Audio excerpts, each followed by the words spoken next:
Hey everybody, it's Rose. Today I wanted to talk about healthcare because during the middle of an international pandemic and the world's largest civil rights movement in support of Black lives, in particular Black transgender lives, the 45th President of the United States decided to strip away protections against discrimination for transgender people. And this is just really disheartening. It's been a very difficult week as two Black trans women were murdered. And so I hear you if you are tired. I hear you if you are, upset or, don't know what to do from here. I'm here to tell you that it's okay to take a break. It's okay to rest. It is okay, to focus on self-love and taking care of yourself right now because it's definitely a hard time. This being said, we can't stop fighting altogether. We can't, we cannot let this administration win or get us down. I thought that I would share my story with all of you, just because I feel like a lot of people still aren't listening, don't believe us, don't think that our lives are valid or worthy. And so, I fully believe in the power of sharing our story. I've heard from many other trans people as well, but myself and many other trans people have had to literally educate the people that were taking care of our healthcare needs. The first time that this happened to me that kind of alarmed me was when I went into an urgent care a couple of years ago just to get a simple STD screening. I had a new partner, I just wanted to make sure that I was being safe, and so I went in for a routine screening. And when I told the doctor that I was transgender, she just kind of looked at me and was just like, what?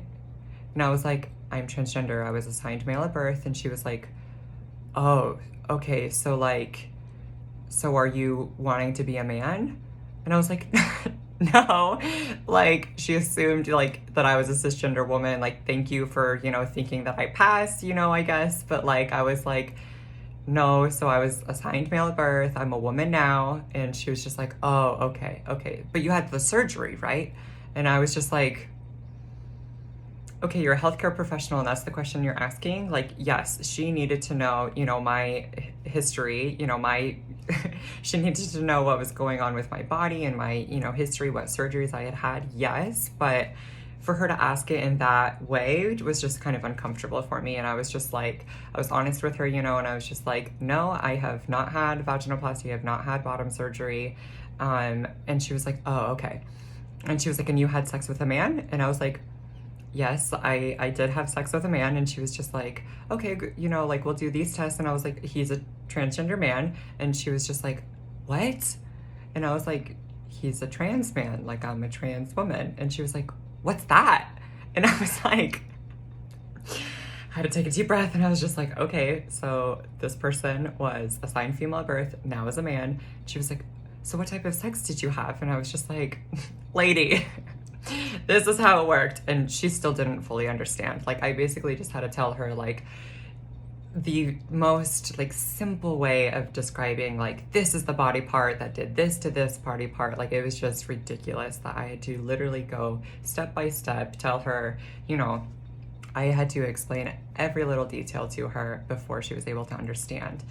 And then after that, she asked me, she was like, oh, okay, so to do a rectal exam, do you want a man or do you want me to do it? Are you okay with me doing it? And I was like, yes, I asked for a woman to do it because I feel comfortable with women. I'm a woman. And she was like, oh, okay, so you don't want a man to do it. I was like, no, girl, I don't want a man to do it. It was borderline inappropriate for her to ask some of the questions that she was asking. The second story I want to share, so as many of you probably have noticed, I have moved to Phoenix, Arizona, and I needed to find a doctor who could prescribe me hormones because I've been on HRT for 5 years now this month, and my prescription was expiring, and it had been a year since I had had lab results. And so I was like, so I went to my mom's primary doctor and I was just like, hi, I'm transgender. This is my backstory. This is a little bit about who I am. I've been on hormones for 5 years and I was wondering, if you're able to, do some lab work for me and give me a new prescription. And she was just like, I've never done this before, but what do you take? And I was like, I take spironolactone. And she's like, that's a blood thinner. And I was like, yes, it's often used for blood, to thin someone's blood or for acne or, for other things, but it also, can help transgender women. And she was just like, how does spironolactone help you? And I was just like, I really have to sit here and describe to a doctor exactly what I need and how the medicine works. I was like, spironolactone can help trans women, by stopping testosterone production in our bodies. And she was just like, oh, I didn't know that. And I was like, you're a doctor, you should know this. But this is how it works. And I was just like, this is like my dosage. And she was just like, oh, okay, and she didn't even ask for like proof. Like I just told her like what I needed, which was like, all things considered, that's a little worrisome if I didn't know what I was talking about, if I hadn't had, a doctor. I always have lipstick on my teeth. If I hadn't had a doctor prescribe that to me, I could have just come in and asked for whatever I want, which is not safe because, I may not know the right dosage for my body, just off the top of my head. Luckily, I do know it, and I did have, a copy of my old prescription, through like an online portal with my previous doctor. So I, showed her the proof at the end, but she just took me, for my word. And then, I told her, I was like, and I inject estrogen, and she was just like, oh, okay, yeah, like postmenopausal women do that. And I was just like, yes, just like that. Good job. We're on the same page now. And she was just like, okay, so like you said you need lab work, like what should we check for? And I'm like, we need to check my hormone levels. And she was just like, oh, okay. And I was like, I just injected yesterday, so my levels are probably really high right now. And she was just like, okay, yeah, we can just take your levels, we'll just know that they'll probably be high. And I was like, okay. I usually also, get lab results at like the day before, the day of that I do my shot, but just where my levels are the lowest before I inject again. And she didn't have me do that. So when I got my results, obviously my estrogen levels were like through the roof, but she was like, yeah, like you said, that's normal, so I'm sure it's fine. And I'm like, okay, so I need to find a doctor who knows what they're doing ASAP, because I've had the same prescription for years, so I'm sure my hormones are still balanced and normal. Like I'm not worried about that because I feel good, I'm happy. But I just want to make sure, that I'm healthy and make sure, that I'm doing the proper things. And she didn't know what she was doing, but she was very kind, to allow me to inform her and to, still prescribe me and still, treat me. But that was, but we had legal protections. And now after 45 decided to make this decision, to allow healthcare providers to discriminate against trans people, that's really worrisome for me because this is going to disproportionately affect Black trans women in particular. But this is especially going to harm people, in states that don't have statewide protections, because like Hawaii, New York, I think a few other states have adopted anti-discrimination laws for transgender people statewide. And so I just wanted to inform you all of the things that you can do, because yes, we need to take time for ourselves, but we also can't back down now. One way to help is to write a letter to Congress. They are currently still deciding whether or not to pass the Equality Act, which would give nationwide protections to all LGBTQ people against discrimination. And so that is something that needs to be passed. So urge your Congress members to pass that and make it law nationwide. Additionally, the Supreme Court right now is hearing two cases. One is from a transgender woman named Amy Stevens, who is a transgender woman who was fired for being trans and coming out at a later age. She unfortunately passed away a couple of months ago, but her case is still being heard and still being decided upon. And then there was also a gay man who was fired for coming out. I forget his name, but these two cases could, make it the law of the land to not discriminate or to allow discrimination nationwide. And so we need to urge the Supreme Court to rule in favor of Amy Stevens and this gay gentleman.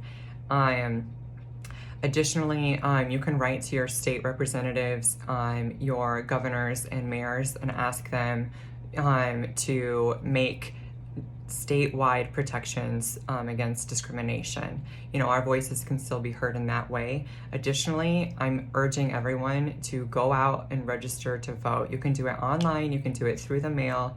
It's very easy, and I'll leave all of these links below to contact people. Trump is like the spearhead of all of this discrimination and all of these rights being taken away from, particularly from transgender people, but also, in a lot of other capacities as well. He cannot be allowed to be reelected in 2020. In November, we need to vote. And I know that voter suppression is happening, and I know that it's going to be difficult to vote with COVID and everything that's happening, but our voices need to be heard. If we want positive change and we don't want worse laws to come in the future, we need to let our voices be heard, and we need to go out and vote. Additionally, I think something so simple as just sharing your story is so powerful. It's difficult to have those awkward conversations with people, but I fully believe that that is how you can change individuals' minds, and that is how you start a wave of positive change. We cannot let hate win, and I know that it won't. Love will win always. We are worthy, we are deserving of the same protections under the law as any other US citizen. We are not second-class citizens. We deserve equal rights. If you're struggling right now, if you're in an unsupportive home, if you're still in the closet, I just want to say that I love you and I'm here for you. If you want to reach out to me, I'm here. I'll also leave a few resources for you that you can reach out for if you need additional help, especially if you're struggling, because I know that there's so much happening in the world right now, and it can be very disheartening, but know that there is still so much good and so much hope out there. Surround yourself with people that love you, follow people who spread love and, feel the same way that you do, because that really helped me when I was in an unsupportive place in my life. Thank you so much for watching. Stay strong, because we got this.